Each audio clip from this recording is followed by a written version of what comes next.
فاطمه زخماشو میبنده.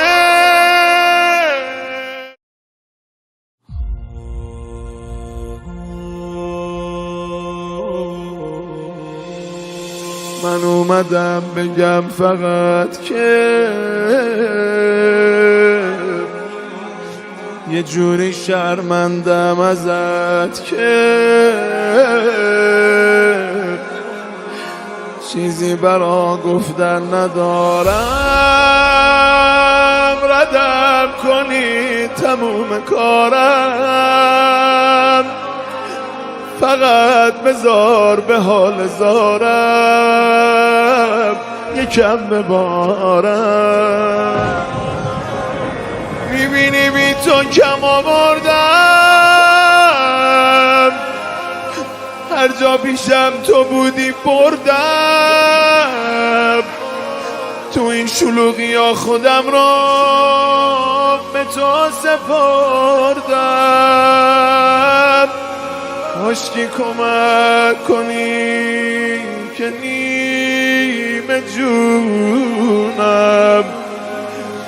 کاش همیشه به یاد تو بمونم.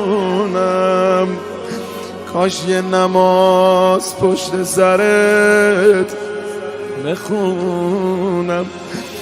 حال دلم رسید به جایی که انگاری میاد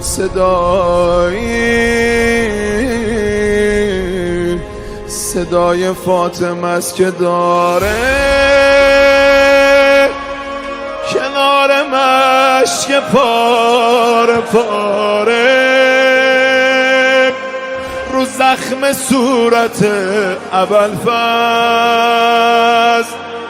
با گریه هاش مرهم میذاره. چه بیقراره. فاطمه زخماشو میبنده، دشمن به گریهاش میخنده. تیکه های تنش بمیرم به موی بنده.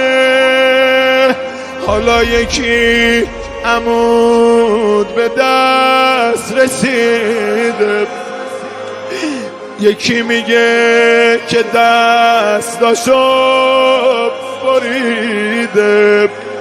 هر مله باز کمونشو کشیده. بمیرم برات.